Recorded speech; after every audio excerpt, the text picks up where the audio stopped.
નમસ્કાર દર્શક મિત્રો, શૈલેષ પંડ્યા ભીનાશ અને શ્રી ગણેશ કોમ્યુનિકેશનમાં આપનું સ્વાગત છે.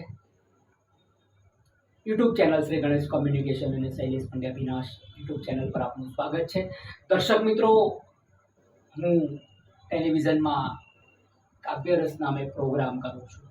10 વર્ષથી અનેક કવિ મિત્રો, અનેક કવિયત્રી બહેનો કાવ્યપાઠ કરી ચૂકી છે. પ્રોફેશનલ શ્રેણી ચલાવવાના એક માધ્યમથી આપણે કામ કરીએ છીએ. નવોદિતો, નવું લખતા કવિઓ પણ આવે છે. એમને બધાને ટેલિવિઝનના માધ્યમથી કાવ્ય પઠન કરવું હોય છે. આપણે કોઈને ના નથી પાડી શકતા, પરંતુ મને ક્યારેક થાય પણ છે કે ગઝલ ખરેખર સાચી લખાવી જોઈએ. 5 શેર એટલે પલાઠી વાળીને રણમાં કરવાનો પ્રવાસ છે. મેં અનેક મિત્રોને ત્યાં રેકોર્ડિંગ પછી, રેકોર્ડિંગ પહેલા વર્કશોપ જેવી વાતો કરી છે. અનેક કવિ મિત્રોને એમના વોટ્સઅપના માધ્યમથી ગઝલનું છંદશાસ્ત્ર, અમૃત ઘાયલ સાહેબનું ગઝલ કલા અને કસબ પુસ્તકો મોકલ્યા છે. દર્શક મિત્રો, મારે વાત એ કરવી છે કે અત્યારે સોશિયલ મીડિયાનો જમાનો છે. ત્યાં કાવ્યરસ, ત્યાં એક મારી લિમિટ છે. હું એપિસોડ કરું છું, તમારા કવિતાના પાઠ રેકોર્ડ કરીને આપણે ગુજરાતમાં પ્રસિદ્ધ કરીએ છીએ. સીધા તમે ટીવીમાં દેખાવ છો, તમારી કવિતા લોકો સુધી પહોંચે છે, એટલે તમે અને તમારી કવિતા બધા સુધી જાય છે. હવે કવિતા સાચી છે ખોટી છે એ સોશિયલ મીડિયા આવવાથી એ કશું જ કોઈ સાબિત કરી શકતું નથી, કારણ કે એક જ ક્ષણે લખાયા પછી બીજી ક્ષણે એ પોસ્ટ થાય છે. 2005 થી 2008માં અમે શનિ સભા, બુધ સભામાં જતા તો એક કવિતા વર્કશોપની જેમ ત્યાં બધા વાંચતા, ગઝલો થતી, ગીતોની ચર્ચા થતી. એ બધું હવે મરી પરવાર્યું છે.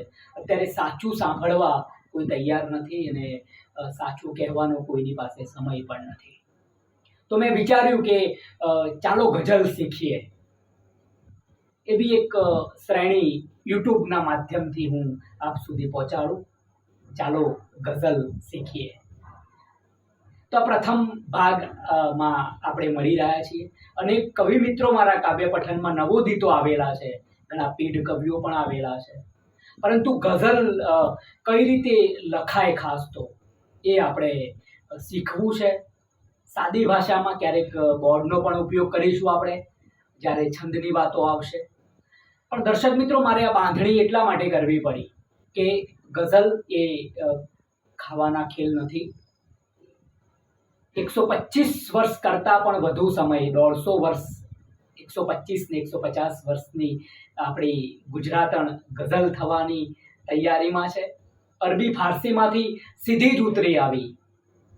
હવે તો એવું કહેવાય કે હિન્દીની તો વાત નથી કરવી, પણ એ ઉર્દુમાં પણ એની સમકક્ષ ઊભી રહે એવી ગુજરાતી ગઝલ છે આપણી.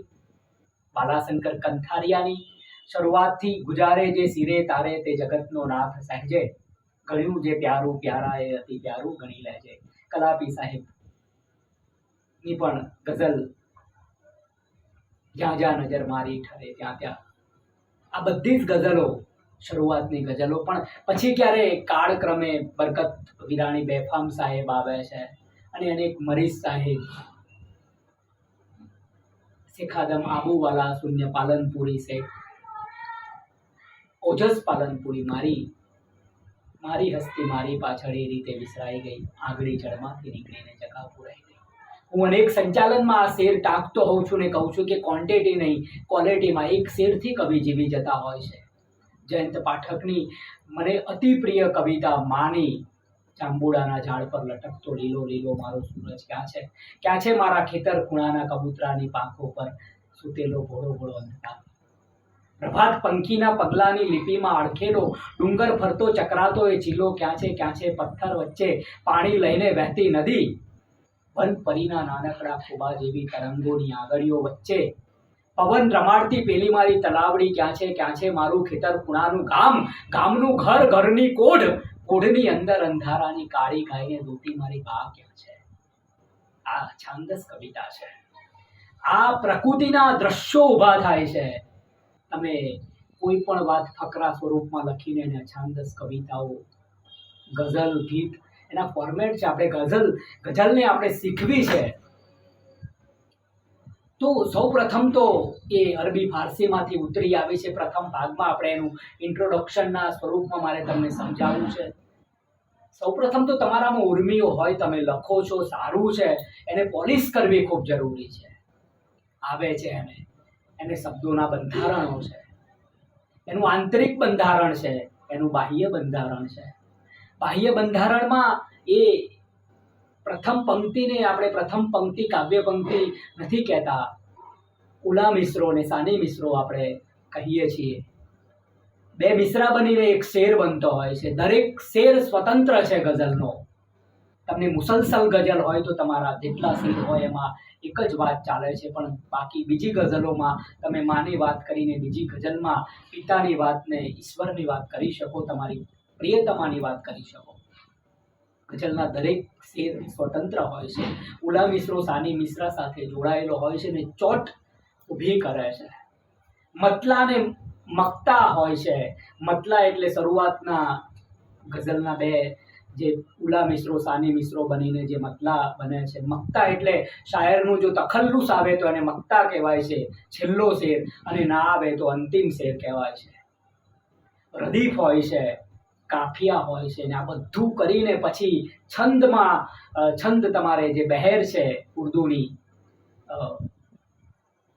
એ બહેરમાં તમારે શબ્દોને ઢાળવાના છે. અને ચોકઠામાં શબ્દોને ફિટ નથી કરવાના. ખાસ તો કૃત્રિમતા, આર્ટિફિશિયાલિટી, તમારા આયાસી કાફિયા ના હોય, ઘણું બધું ધ્યાન રાખવાનું હોય છે. મારી અધૂરી વાર્તા આમથી અલગ નથી. ડૉક્ટર ચીનુ મોદી સાહેબે મારા નિખાલસ કાવ્ય સંગ્રહની ગઝલમાં જે ચર્ચા કરી છે પ્રસ્તાવનાની, એ ગઝલ મને એકદમ યાદ આવી. મારી અધૂરી વાર્તા આમથી અલગ નથી, આભાસ એવો છે ધરા પર ક્યાંય પગ નથી. મારી અધૂરી વાર્તા આમથી અલગ નથી, આભાસ એવો છે ધરા પર ક્યાંય પગ નથી. સારું થયું તે સાચવી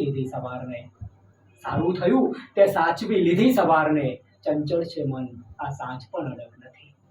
દર્શક મિત્રો, અડગ, રગ, વગ આ બધા કાફિયા છે, નથી એ રદીફ છે. મારી અધૂરી વાર્તા ગાગા લગામાં ગઝલ ચાલે છે. આટલું બધું થાય છે ત્યારે 5 શેર બને છે ને આમાં નવીનતા પ્રગટાવવાની છે. એટલે બાહ્ય બંધારણમાં આપણે શું જોયું? ચાલો ગઝલ શીખીએ. આજના પ્રથમ ભાગમાં ગઝલમાં શેર હોય, એક શેરને 2 પંક્તિઓ હોય. ઉલા મિસરો સાની મિસરો કહેવાય. ઉપરની પંક્તિને ઉલા મિસરો, નીચેની સાની મિસરો. ઓછામાં ઓછા 5 શેર લખી શકાય, 3-4 પણ લખતા હોય છે મિત્રો. ઉલા મિસરો સાની મિસરો બનીને એક શેર બને છે. દરેક શેર સ્વતંત્ર હોય છે. મુસલસલ ગઝલમાં દરેક શેરમાં એક જ ભાવ આવે છે. રદીફ હોય છે. મારી અધૂરી વાર્તા આમથી અલગ નથી, આ નથી એ રદીફ છે. મારી અધૂરી વાર્તા આમથી અલગ એ કાફિયા છે. મારી અધૂરી વાર્તા આમથી અલગ નથી, આભાસ એવો છે ધરા પર ક્યાંય પગ નથી. અલગ પગ નથી રદીફ છે, અને પગ અલગ એ કાફિયા છે. કાફિયા આયાસી ના આવવા જોઈએ.